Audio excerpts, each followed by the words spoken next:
E agora a gente vai para uma outra parte da Lei de Organização e Divisão Judiciárias, que é a parte dedicada à justiça de primeira instância. Então, falei da justiça de primeira instância, eu já tenho que começar o meu estudo aqui, ó, do artigo 52. Esse artigo 52, ele é fundamental para qualquer concurso em Minas Gerais. Ó, jurisdição de primeiro grau é exercida por. Então, a jurisdição de primeiro grau é exercida por juiz de direito, óbvio, porque em cada comarca do estado haverá pelo menos um juiz de direito e pelo menos também o que, gente?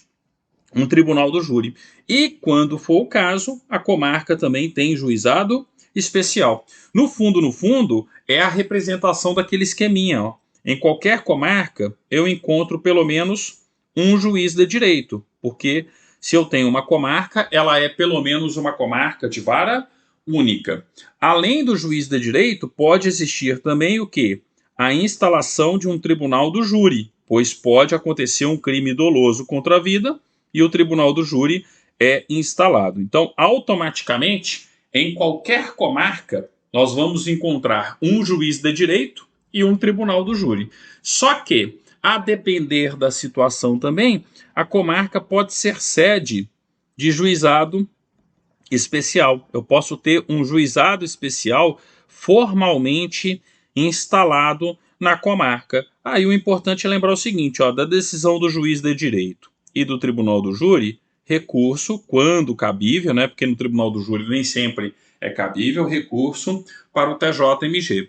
E do juizado especial, recurso para quem? Recurso para a turma recursal. Mas percebam que o artigo não está falando da segunda instância. O artigo tem como foco a primeira instância do Poder Judiciário do Estado de Minas Gerais e não a segunda instância. Então nós estamos com foco onde? Ó? Exatamente aqui, ó, exatamente na Justiça de primeira instância. Então, bastante cuidado. Aqui é a clássica questão de prova. O que o examinador vai fazer? São órgãos de jurisdição de primeiro grau, exceto. Aí ele vai colocar uma turma recursal. Aí ele vai colocar o TJMG, só que aí é entregar a questão, né? Ou o TJMG. E percebam que eu estou falando da justiça comum. Eu não estou falando aqui, ó, da primeira instância da justiça militar estadual. Eu estou falando da jurisdição de primeiro grau, mas qual jurisdição de primeiro grau? Estou falando naturalmente aqui, ó, da justiça comum e não da justiça militar. Percebam esse detalhe também. Tá? Na minha opinião, é até uma certa incorreção do edital para o TJMG. Quando é o TJMG, beleza, só essa parte. Mas quando é Tribunal de Justiça Militar, tinha que cobrar a primeira instância e a organização da Justiça Militar, ok? Então, atenção, cuidado aí, ponto importante, o estudo, né, desse artigo 52, aí uma questãozinha pronta para a prova de vocês. Vamos lá, bola para frente aqui, ó. O que a gente tem ainda no texto da LC 59. Agora vai falar dos juizados especiais. Aliás, primeiro fala do juiz substituto e depois a gente vai para os juizados especiais. Mas sempre o foco na primeira instância. Percebam aqui, ó. Então, ó, capítulo 2. Dos órgãos da jurisdição de primeiro grau, do juiz de direito, da investidura do juiz de direito. Aí o que a gente tem que lembrar quando a gente fala sobre investidura do juiz de direito? Ó? A investidura inicial ocorrerá com a posse e o exercício nas funções do cargo de juiz de direito substituto, tá? Então aqui, ó, sempre cuidado e foco com isso aqui, ó. A investidura inicial é no cargo de juiz de direito substituto, decorrente de nomeação por quem, ó?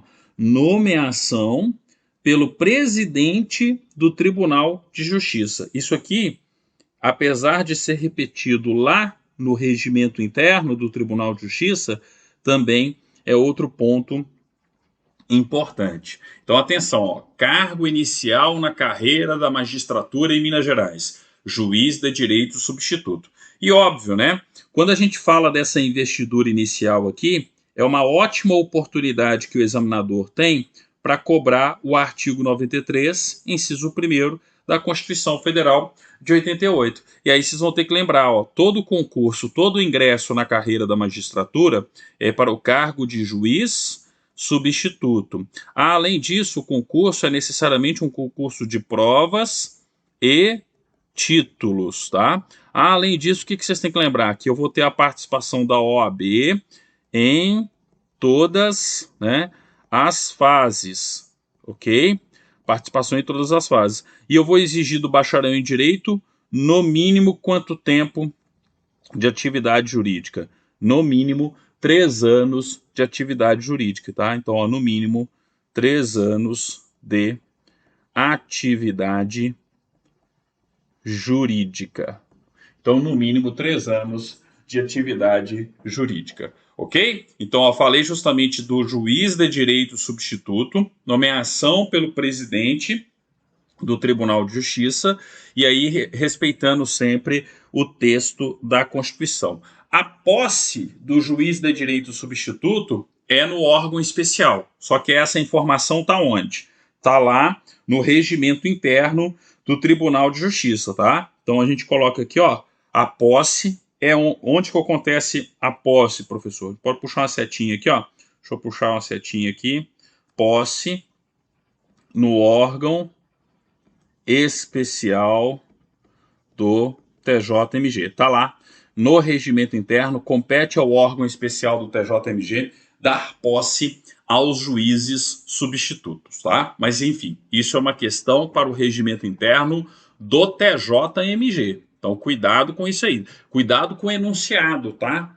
A FUMARC, a Fundep, Consulplan, essas bancas que são mais literais, elas fazem muita pegadinha no enunciado. Então, se o enunciado tiver assim, ó, de acordo com a Lei de Organização e Divisão Judiciárias, de acordo com a LC 59/2001, gente, esquece regimento interno. Se tiver de acordo com o regimento interno, esquece Lei de Organização Judiciária, tá? Tem muito essa pegadinha de enunciado, sobretudo na FUMARC. Então, bastante cuidado e atenção com isso aí. Vamos lá, artigo 54. O juiz de direito substituto exercerá as funções que lhe forem atribuídas pelo presidente do Tribunal de Justiça, observada a conveniência e a oportunidade de sua lotação em prol do interesse público. É aquilo que eu sempre comento. O juiz de direito substituto, ele é um coringa na manga do presidente do tribunal. Por quê? Porque o presidente do tribunal pode mandar o juiz substituto para qualquer lugar. Então, o juiz de Araxá está de férias. Não tem como algum juiz da vizinhança o substituí-lo. Eu chamo quem? Chamo um juiz substituto para temporariamente substituir o juiz titular da comarca de Araxá. E assim por diante. Então percebam que do quadro de juízes substitutos, tá? Eu preciso ter uma parcela desse quadro voltada para a substituição, inclusive no interior. Então eu sou o presidente do TJ, eu determino que o juiz faça a cobertura de um juiz ali que está de férias, enfim, faça a substituição de um juiz onde for. É por isso que a gente tem que entender o seguinte: todos os juízes substitutos, eles estão lotados em Belo Horizonte. O quadro de juízes substitutos em Minas Gerais é de 120. Existem 120 juízes substitutos. 60 atuam nos juizados especiais de Belo Horizonte, exercendo funções de substituição em Belo Horizonte, porque Belo Horizonte tem uma demanda muito grande de substituição. E os outros 60 ficam a critério aí do presidente do tribunal para exercer substituição no interior. Pode ser que surja a seguinte questão, tá? Se bem que a FUMARC é pouco provável dela fazer isso. Mas qual que é a questão que pode surgir? Juiz substituto detém a garantia constitucional da inamovibilidade? Não.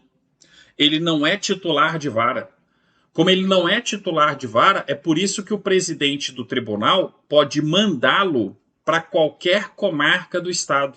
Se ele fosse detentor da inamovibilidade, gente, e não quisesse ir substituir o juiz Beltrano na comarca X, tinha que votar a remoção compulsória dele por interesse público e por decisão da maioria absoluta do órgão especial. Compreenderam?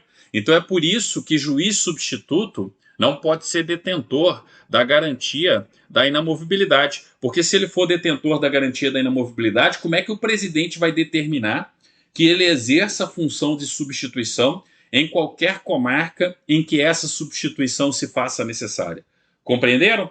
Então, ó, é claro que é um questionamento mais, né, teórico, mais interpretativo aí, mas pode ser que isso apareça no concurso de vocês. Então, ó, o juiz de direito substituto exercerá as funções que lhe forem atribuídas pelo presidente do Tribunal de Justiça, observada a conveniência e a oportunidade de sua lotação em prol do interesse público. O juiz está em Belo Horizonte, confortavelmente, num juizado especial, mas aí vem o presidente do TJ e manda ele para Montalvânia, para substituir o juiz de direito de Montalvânia. Ele pode virar e falar assim: não vou? Claro que não. Manda quem pode, obedece quem tem juiz, no caso, né? Então manda quem pode, obedece quem tem juiz, ok?